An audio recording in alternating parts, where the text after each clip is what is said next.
네, 안녕하세요. 몰입의 즐거움 13번째 시간입니다.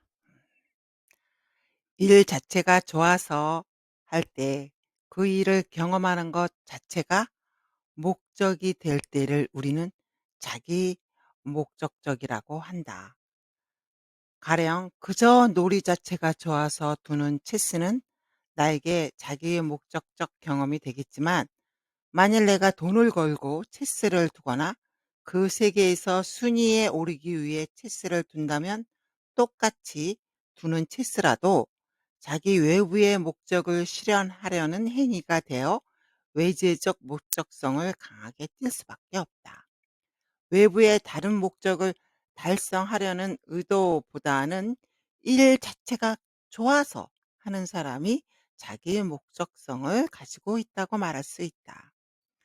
물론 모든 일에 자기의 목적성을 가지고 임하는 사람은 없다. 사람은 누구나 의미감에서 혹은 필요에 의해서건 내키지 않아도 해야 하는 일이 있다.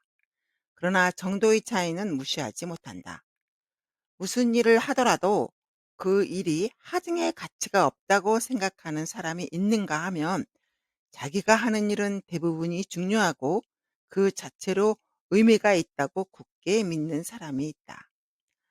자기 목적성이라는 말은 물론 후자에 속하는 사람을 가리킨다. 자기 목적성을 가진 사람은 원하는 일을 하는 것 자체가 이미 어, 보상이 되기에 물질적 수혜라든가 재미, 쾌감, 권력, 명예 같은 것 별도의 보상이 필요하지 않다. 일에서, 가정생활에서, 남들과 어울리면서, 먹으면서, 심지어는 아무것도 하지 않고 혼자 있을 때도 몰입을 경험함으로 외부적 보상이 없어도 무방하다. 이런 사람은 더 자율적이고 독립적이다. 외부의 보상이나 위협에 쉽사리 농락당하지 않기 때문이다. 그러면서도 자기를 둘러싼 모든 것에 관여한다. 삶의 흐름에 깊숙이 빠져들 줄 안다는 소리다. 자기 목적성을 가진 사람들에게서 공통적으로 발견되는 특징이 있다.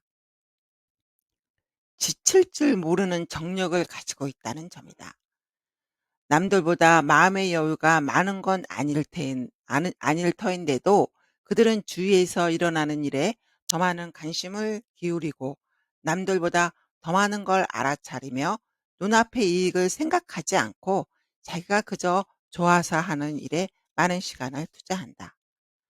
사람들은 보통 자기의 관심을 아껴두었다가 심각한 일, 또 중요한 일에만 조금씩 배당한다.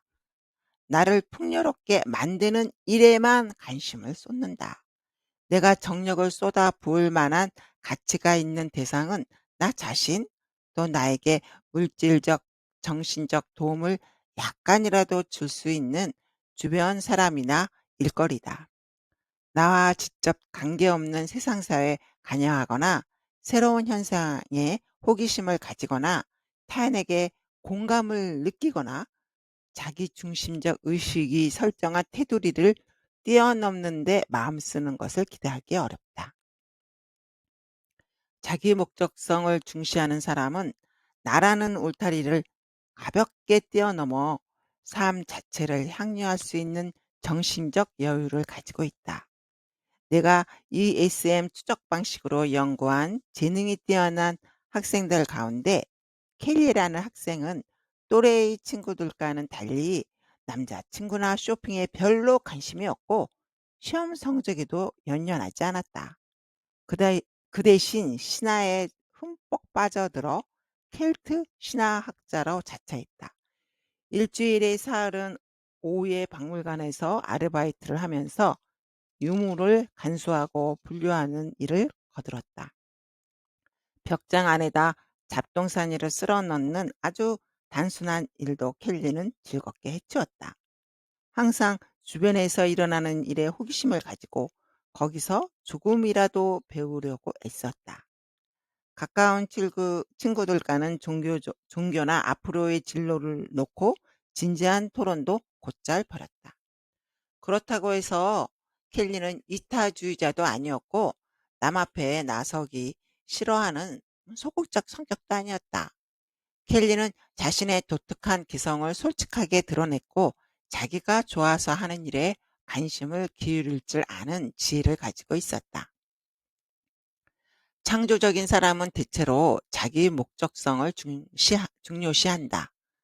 획기적인 업적이 그들의 머리에서 나오는 이유는 대수롭지 않아 보이는 일에도 정력을 쏟을 수 있는 마음의 여유를 가지고 있기 때문이다. 심리학자인 브렌다 밀러는 자기 분야에서 누구보다도 두각을 나타내는 과학자나 예술가 특유의 작업 태도를 이렇게 설명한다. 무엇이 중요하고 위대한 발견인가에 대해 나는 비교적 편견이 없는 편이라고 말하고 싶다. 아무리 사소한 발견이라도 발견을 하는 순간엔 몹시 가슴이 뛴다. 역사학자 나탈리 데이비스에게는 연구 주제를 고르는 나름의 기준이 있다. 어떤 문제는 정말이지 알고 싶어 견딜 수가 없다. 갈고리에 푹 깨었다거나 할까? 그럴 땐 다른 일은 눈에 통 안 들어온다. 나의 호기심과 희열을 충족시키는 것 말고는 다른 보상이 없지만 아무튼 거기에 모든 걸 쏟아 붓는다. 제트 엔진과 뇌파 측정기를 발명한 프랭크 오프너는 81살의 나이에 머리카락 세포의 생리 구조에 흥미를 가졌다. 하잘것 없어 보이는 생명의 신비 하나도 가볍게 넘기지 않고 그것을 이해하려고 겸허하게 노력하는 인간형을 여기서 만날 수 있다. 난 문제를 푸는 게 너무 좋다. 고장난 식기세척기건 말을 안 듣는 자동차건 신경구조건 간에 말이다. 지금은 머리카락 세포의 구조를 연구하고 있는데 아주 흥미진진하다. 나는 문제의 유형을 따지지 않는다. 문제를 푼다는 것 자체가 즐겁다. 문제를 푸는 것처럼 재미난 일이 또 있을까? 인생에서 이처럼 흥미진진한 일이 또 있을까? 마지막 인용문은 자기 목적성을 중시하는 사람의 관심사가 수동적이거나 또는 관조적인 것과는 거리가 멀다는 사실을 보여준다. 오히려 이해하려는 의지, 문제를 해결하려는 노력과 맞닿아 있다. 중요한 것은 이런 관심을 사심없이 기울여야 한다는 것이다. 다시 말해서 본인의 이해관계에서 벗어나 있어야 한다는 뜻이다. 어떤 사람이 기울이는 관심의 내용이 당사자의 목표나 야심에서 어느 정도 벗어나 있을 때만 현실을 있는 그대로 포착할 기회를 갖게 된다. 어떤 사람은 아주 어렸을 때부터 유달리 호기심이 많았던 것 같다. 발명가 제이콥 레비노는 7살 나던 해 중국의 한 지방 도시에서 처음으로 자동차를 보았던 모양이다. 그는 당장 차 밑으로 기어들어가 엔진이 바퀴를 어떻게 굴리는지를 관찰한 다음 집에 가서 나무로 뚝딱뚝딱 차축하 기어를 만들었다. 라이너스 폴링도 어린 시절에 이미 범상치 않은 창조력을 보여주었다.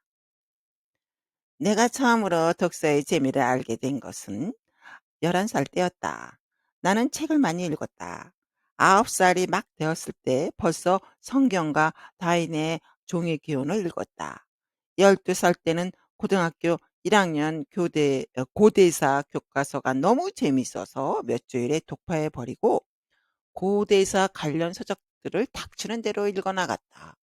곤충을 수집하고 곤충학 분야의 책을 읽기 시작한 건 11살 때부터였다.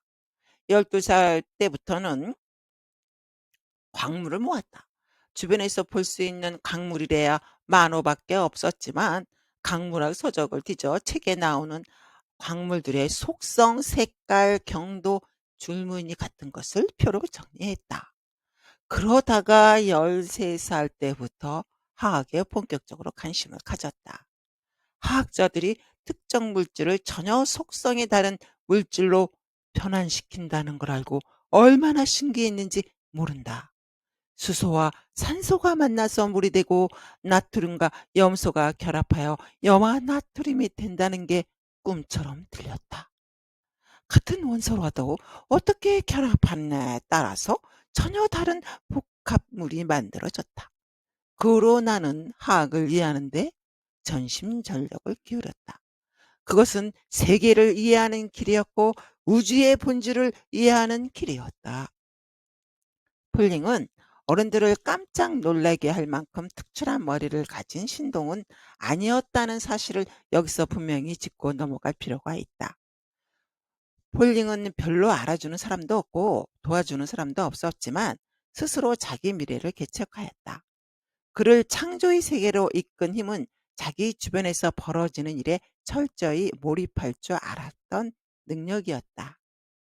맑은 공기를 원하는 시민의 모임 같은 환경보호단체를 조직하는데 일평생을 바쳐온 헤이즐 핸더스 같은 활동가는 환경 운동가들이 공유하는 풍부한 호기심을 이렇게 생생하게 묘사한다.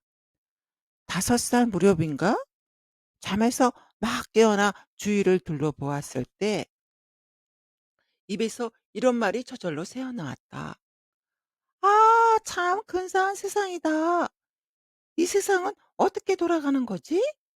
난 여기서 무슨 일을 해야 하는 거지? 난 평생 그런 질문을 던지며 살아왔다. 난 그럴 때가 좋다. 하루하루가 새로워진다. 매일 아침 눈을 뜨는 순간이 나에게는 창조의 새벽이었다. 그러나 폴링이나 핸더스처럼 마음의 여유를 가진 행복한 사람은 많지 않다. 생활에 부닥기다 보면 우리 같은 평범한 사람들은 당연한 목표를 이루는데 하등의 도움이 되지 않는 우주의 본질이나 우주 안에서 인간이 차지하는 위치 등의 문제에는 신경을 쏟을 겨를이 없다. 하지만 관심을 사심없이 기울일 줄 모르는 사람의 삶은 얼마나 삭막한가. 그런 사람은 경의를 느낄 줄도 모르고 놀랄 줄도 모르고 감탄할 줄도 모르며 인간의 공포와 편견이 정해놓은 울타리를 감히 벗어나려고 하지 않는다. 어렸을 때부터 호기심과 관심을 키우는 연습을 해오지 않은 사람은 지금이라도 늦지 않았으니 삶의 질을 끌어올리기 위해서는 이 점에 신경을 써야 한다. 물론 말로 하기는 쉽지만 사실 그 원칙을 실천에 옮기기는 쉽지 않다. 그러나 시도할 만한 가치는 분명히 있다. 먼저 아무리 사소한 일일지라도 건성으로 임할 게 아니라 정신을 집중하여 처리하는 습관부터 몸에 익히도록 하자. 설거지, 옷 입기, 청소처럼 단순한 일도 충분한 정성을 기울이면 응분의 보상을 얻을 수 있다. 그 다음엔 하기 싫은 일, 수동적인 여가에 들였던 시간과 관심을 끌어다가 보람은 있지만 적잖은 부담이 따라서 자주 하지 못했던 일에다 투자하자. 이 세상에는 볼 만한 것, 할 만한 것, 들을 만한 것이 얼마든지 널려 있다. 그러나 우리가 관심을 기울이지 않으면 그것들은 우리에게 정말로 흥미롭게 다가오지 않는다. 이런 말을 하면 어떤 사람은 세상 물정 모르는 순진한 소리라고 비웃는다. 지금 하는 일도 제대로 못하는데 어느 세월에 그런 한가한 노름이나 하고 있겠는가 하고 하기야 시간이 부족하다고들 다들 아우성이다. 그러나 시간이 부족해 보이는 것은 사실은 자기 관리를 제대로 하지 못해서인 경우가 많다. 우리가 하는 일 중에서 우리에게 정말 꼭 필요한 일이 얼마나 될까? 우리의 관심을 흐트러 놓는 판에 박힌 일들을 잘 추려서 우선순위를 매긴 다음 지금처럼 시간이 없다는 아우성이 터져 나올까? 빠져나가는 시간을 수수방관하는 사람에게는 늘 당연히 시간이 부족하다. 그러므로 우리에게는 시간을 잘 다스리는 지혜가 필요하다. 먼 훗날 재산을 불리고 안정을 위해서가 아니라 지금 이 순간에 삶을 즐기기 위해서라도. 참 이 책은 상당히 오래전에 발간된 책이잖아요. 내용은 지금도 참 음 이해할 만한 책이고 앞으로도 이해할 만한 공감이 가는 책일 것입니다. 시간 관리가 가장 중요하다고 생각해요. 네. 진짜 시간 관리는 중요합니다. 그걸 잘 분배를 해야 되겠죠? 저도 시간을 분배하면서 생활하려고 애쓰는 사람 중에 한 사람입니다. 아, 그럼 언제부터 시간 관리를 학교 뭐 어릴 때부터 시간 관리하는 습관을 엄마가 아이한테 건네주는 것도 좋은 교육일 것 같아요. 시간은 부자나 가난한 사람이나 또는 뭐 사람한테만 있는 게 아니고 모든 살아있는 동식물에게도 시간은 주어집니다. 근데 시간을 관리하면서 쓸 수 있는 건 인간뿐이라고 늘 생각을 하지만 저는 동물들에게도 시간을 관리한다라고 생각합니다. 음. 분명히 동물들도 그렇게 말을 할 것입니다, 말을 할 줄 안다면은. 그러니까 나무가 때가 되면 떨어지고 때가 되면 피어나잖아요. 그들도 시간을 관리하는 겁니다. 전 그렇게 생각해요. 여러분 들어 주시느라고 감사하고요. 다음번에 또 뵙겠습니다. 감사합니다.